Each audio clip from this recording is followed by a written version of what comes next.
Welcome back to another race review, guys. My name is Tyler, and we are going to be doing night 2 of the Ollie's Bargain Outlet All-Star Circuit of Champions weekend in Screven, Georgia at Screven Motor Speedway. Last night, Donnie Schatz won, and the track was really shaping up, and I can't wait to see how tonight goes as well. It's been a beautiful day in Dallas. I hope it's been beautiful wherever you are, and it was really nice in Georgia. I can't wait to see how the track shapes up, and let's get right after it.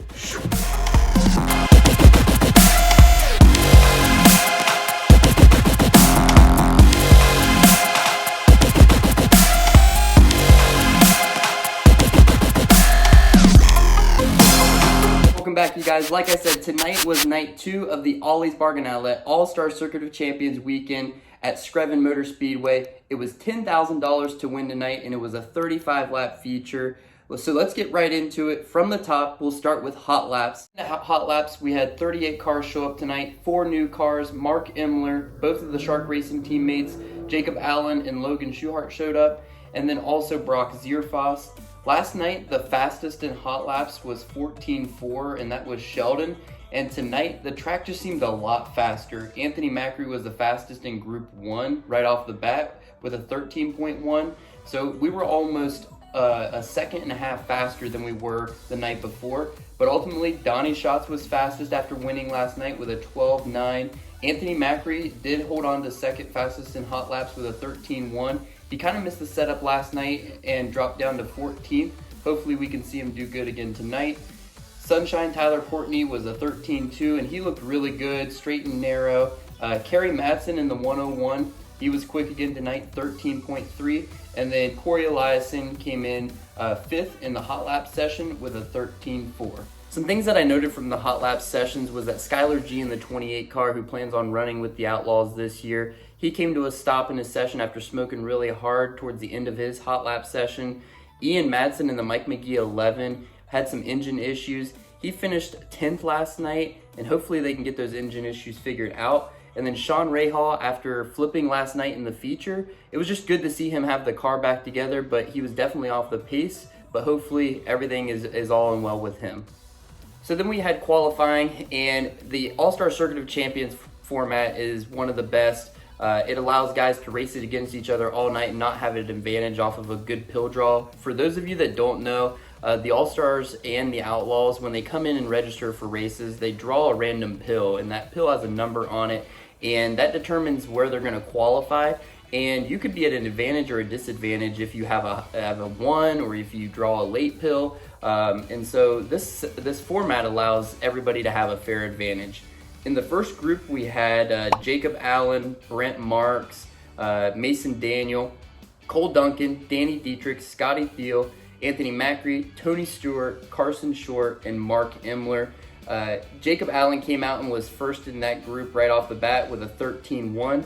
Brent Marks had some engine issues. He finished 11th last night, so hopefully they get those things figured out. But ultimately, Scotty Thiel, after finishing 18th last night, set the fastest in this group with a 13.0. Anthony Macri picking up right where he left off in hot laps with a 13.1. And then Jacob Allen was also a 13.18 right behind Anthony Macri. In the second group of qualifying, we had Sheldon Hodenshield, who was really fast again with a 13.0. The youngest Knoxville and Williams Grove Speedway winner in the history of the tracks, Gio Scelzi. He has looked so good last year and going into this year, and he's in the 18, taking over for Ian Madsen this year, and I expect really big things out of them. Gio set a 12.9 and was really smooth around the top, and Donnie, after setting quick time last night, was quick again tonight with a 12.81. He almost broke the track record. Whoa. And so in that group, the 3 fastest was Donnie Schatz, Gio Scelzi, and Sheldon Hodenshield. In Group 3, we saw the track really widening out.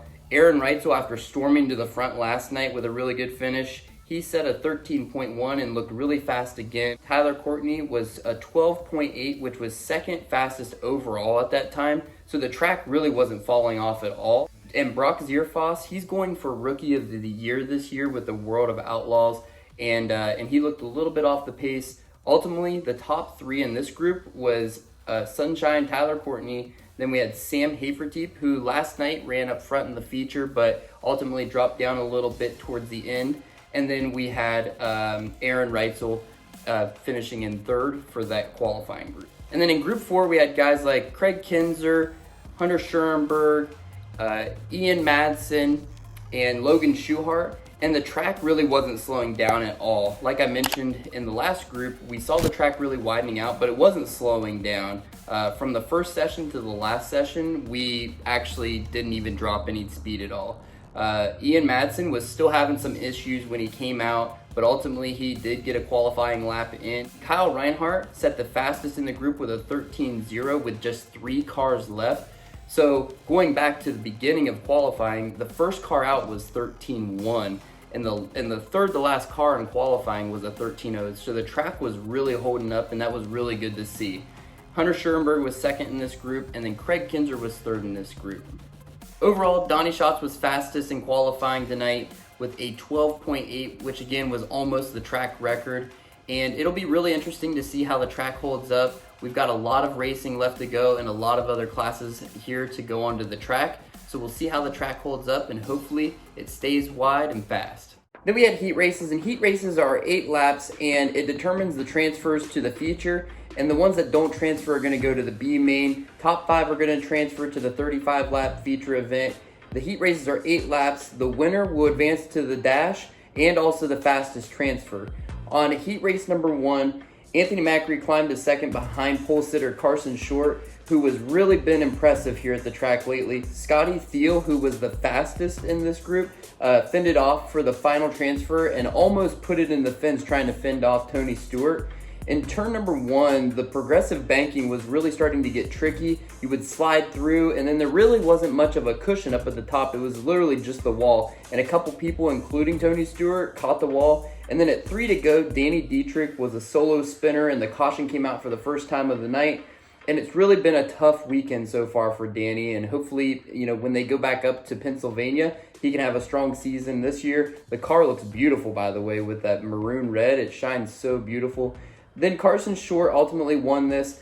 Cole Duncan and Tony Stewart battled for the final transfer spot, but Cole Duncan won by a nose coming to the line for that final transfer, and Scotty Thiel actually held on to third, and he'll go to the dash, being the fastest transfer. And then we had heat race number 2, and we were 3 wide at the start, and then a yellow came out for turn 4 spinner Sean Ray Hall. He spun by himself, so we did a complete restart, and Sheldon took off on the restart, and with about 4 laps to go, Donnie Schatz was chasing down Kerry Madsen for second, and they were really battling for the entirety of the race. Sheldon wins by about 4 seconds, and Kerry holds off Donnie for second. Donnie Schatz didn't go to the scales after the race, which was huge. Over the radios, they'll call random cars to the scales. They have to be 1,425 pounds this year. It's a weight increase from last year. And so because he got DQ'd on that, he missed out on his transfer spot. And so Gio Scelzi actually took the fastest transfer, and Donnie Schatz was disqualified from his heat race. Heat race number 3, Aaron Reitzel and Justin Peck nearly come together going through turn 1 as Peck slid up to the top and then got a huge run down the backstretch. He fell back to 4th, and then going back to the line on lap number 1, he was second again. So quite the restart there for him. Then a red flag came out on the 2nd lap for Danny Smith, who got upside down in turn 2. He really didn't have much damage, and the car actually pushed off and he restarted. On the restart, Tyler Courtney, Brock Zierfoss, and Sam Haverteep were battling really hard, and then a caution came out with 3 to go for Tyler Ross, who spun by himself. And on the restart, Aaron Reitzel just left the field. He stormed out to the lead. He's driving so hard right now, and he looks really fast in the Roth Motorsports 83 car. And the bottom was really starting to show itself, and the top was kind of going away in 3 and 4 especially. Then in heat race number 4, the bottom was definitely the place to be. I don't think there was a single car that where they started actually advanced their position. Hunter Schurenberg, he ended up locking into the dash for the 2nd night in a row, getting the win in heat race number 4. They were all around the bottom, and they finished Hunter Schurenberg, Craig Kinzer, and then Logan Schuhart finished 3rd. Then we had the dashes, and again, this is a 4-lap race. It's the fastest transfer from the heat race and the winner of the heat race, and they do a random redraw. Dash 1 will set the inside row for the top 10 spots, and then Dash 2 will set the outside row for the top 10 spots. There's 5 cars in each. Dash 1, we had Gio starting on the pole after getting that transfer spot from the Donnie Schatz disqualification for not going to the scales. And a yellow comes out in turn 1 for Kerry Madsen. He slid down in front of Tyler Courtney. Didn't look like they made contact, but he spun around. So we did a complete restart, and they were side by side for second and third. Tyler Courtney went from 5th to 3rd, and Gio Scelzi ended up winning, and Tyler Courtney advanced a couple positions to start 3rd on the inside row for the feature. Then in dash number 2, we had Sheldon Hodenshield rocketing out to the lead after starting on the outside of the front row. Aaron Reitzel started on the pole, and Carson Short actually charged to 3rd, chasing down Reitzel. So both Carson Short and Tyler Courtney charged from the back of their dash up a couple spots, so it'll be interesting to see how they do in the feature. Scotty Thiel and Hunter Schoenberg nearly came together on the final lap, battling for who would start in 8th in the feature, and Sheldon won by a few seconds, and he looks really good tonight, and it would be really hard to beat him tonight after dominating early on last night, and then having somebody else's mishaps keep him from getting the victory last night. Then we went into the B main. This is 12 laps. This is the final chance to get into the feature, and we have the top 4 transferring to the feature event. It's going to be a 35-lap feature event. And Donnie Schatz, because of that disqualification, will start on the pole. Outside of him will be his teammate Tony Stewart with TSR after Ian Madsen was set to start second but scratched for the night. Tony and Donnie would put on a show for the first 2 laps and ran inches off of each other side by side around the track for the whole 2 laps. Then a caution came out for the single spinner of Bradley Howard, and Tony took the lead by about 5/1000ths of a second before the caution came out, so he would restart on the pole. Brent Marks was charging up through the field. He started 12th and was up to 5th after the restart and was battling for a transfer with Brandon Conkle. Donnie was leading by over a few seconds, and then with about 4 to go, Bradley Howard spun again and the caution came out, setting up a really tight finish again of a B main just like last night. On the restart, Tony started to slow, and Mason Daniel, who had started on the inside of the 4th row, started to come through the field, and he actually got past Tony Stewart, and then Brent Marks got past him as well. And Tony Stewart and Brandon Conkle were battling for that final transfer spot, and coming to the checkered flag, Brandon was on the bottom and Tony was up on top. And you could definitely tell something was wrong, and then it looked like he blew a right rear tire going through turn 3 and 4, coming to the checkered flag. So Donnie Schatz got the win, and he'll start 21st. They ask you how you are, you just have to say that you're fine when you're not really fine, but you just can't get into it because they would. Winning last night and getting the early disqualification earlier on in the night. Here's how they would line up for the feature event, and there were so many storylines, like I said, going into it. But on the start, going into turn 3, Donnie Schatz, who was starting 21st, came to a stop after spinning, and Mason Daniel came to a stop, and Hunter Schoenberg came to a stop as well. And Mason Daniel had a left front damage and a left front tire flat. Also on this initial start, Tyler Courtney had done a 360 spin. He didn't stop, but the ASCOC rule is that if you do a 360 spin, you have to go to the back instead of blending in. And so after starting 5th, he would go to the tail. So we hadn't even completed a lap, and there were so many storylines already. Then we had a wild restart, and it was a complete restart, and Sheldon left the field.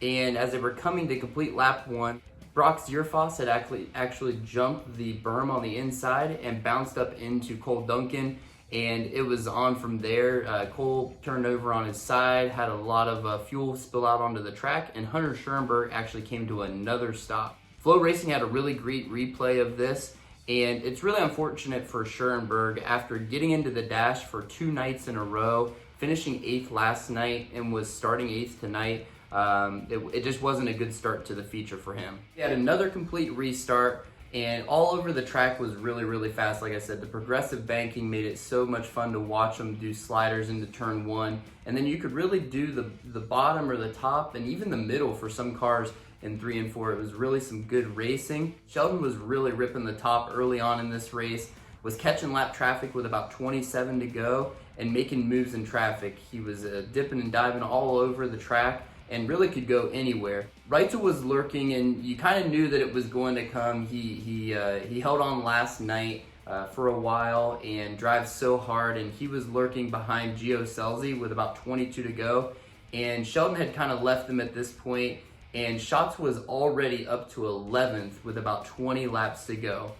With 17 laps to go, Aaron Reitzel was starting to make the bottom work, and around Gio he went, and then Sam Hafertepe out of nowhere was starting to come forward as well. And then the next lap, Mason Daniel had actually got up into the wall in turn 1, and he had some more damage, and this would actually end his night. So we would have a complete restart again. It would be Sheldon Hodenshield in first, then Aaron Reitzel was second, Sam Hafertepe was third, Gio Scelzi was fourth, and Kyle Reinhardt was fifth with about 16 laps to go. Justin Peck had actually started 12th and was already up to fourth, and on the restart, he got around Gio after restarting sixth at that restart. So really crazy restart for him, and a really good showing for that team. Reitzel was hanging around and was really starting to bang the bottom, and you could tell that the rubber was starting to get down on the bottom a little bit, and he actually would slip past Sheldon with about 11 laps to go, and lap traffic was really all over the track, but they were on the bottom and rolling the bottom and hitting their marks and getting in slow. So Sheldon was doing everything he could to try to get back around him. And with 8 laps to go, Sheldon was running just a little bit higher than everybody else, about 1 lane off the bottom. Going into turn 1 and coming through the middle of turn 1 and 2, just spun around, and it's absolutely unbelievable. Nope. It's just unbelievable because Sheldon Hodenshield had that mishap last night, and it was somebody else's fault. I mean, he had spun getting into them and their mess, and then tonight he was battling for the lead, and he spun, and that was his own doing. But that's really been the story of Sheldon Hodenshield these last couple years. Is if they can get out of their own way, there'll be no stopping those guys. We've seen them at the Ironman Challenge lap up all the way through the field in a 5-lap feature and absolutely dominate. We've seen him go up, back home to Wayne County and put on a heck of a show, and he does. So on this restart, we would have Donnie Schatz, who had climbed up from 21st to 7th, and then Aaron Reitzel was obviously first now, and Sam Hafertepe was trying to end a 13-year drought with the All-Stars, and he would restart second. Justin Peck was up from 12th and was now third, and then Gio Scelzi was fourth. And on the restart, Donnie came up to fifth with about 6 laps to go, and it was really just around the bottom at this point. Aaron was hitting his marks, and there was no lap traffic in front of him. And then with 3 laps to go, Carson Short was running in the top 10, and he brings out the caution when he got up into the wall in 3 and 4. And so we would have 3 laps to go, and Aaron Reitzel, who was way out in front, had cars right behind him now on the restart, and he had Sam Hafertepe right behind him. Kyle Reinhardt had actually charged up through the field, and he was third, and then Justin Peck, for the first time since 2018, he was trying to go for a win, and he would restart fourth. Kyle was running where Sheldon was before he spun, which was like a lane off the bottom, and he was making it work. On the restart, he actually got around Sam Hafertepe for second. If Aaron Reitzel hadn't got such a good restart with 3 laps to go, Kyle Reinhardt was catching him and didn't really lose by much, and Aaron came out of 4 and won the race. This is the first time in 2021 for Roth Motorsports and Aaron Reitzel and teaming up that they went to victory lane. We touched on this last night. We talked about cars that were going to be in contention and maybe a 5th team. And I mentioned Jason Johnson Racing, and you can never count out Roth Motorsports. Last year and the years prior, they had Darren Pittman, and they were always consistent. And this year with Aaron behind the wheel and how hard he drives and the role that he seems to be on these last couple of years with the All-Stars, I really wouldn't doubt him to be in the mix this year with the World of Outlaws either.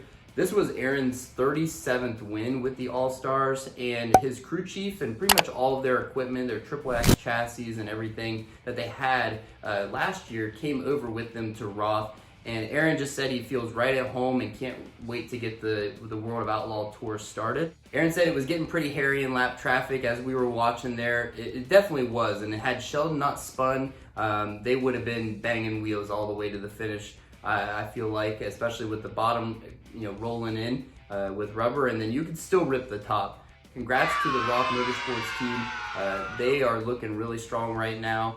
And Aaron Reitzel is the right man to get behind the wheel of that machine, and hopefully we see some victories with the World of Outlaws this year. Thank you guys so much for watching. It's been an awesome weekend and a great way to start off the dirt racing season. The Ollie's Bargain Outlet All-Star Circuit of Champions will be on Flow Racing all year long, and the NOS Energy Drink World of Outlaws will be on Dirt Vision throughout the 2021 season. I can't wait to do the next one with you guys. As always, we'll do the race recap, and I'll try to get it out as quick as possible, and then maybe eventually we'll do some special live events. I can't wait to see you at the next track, and have a great day.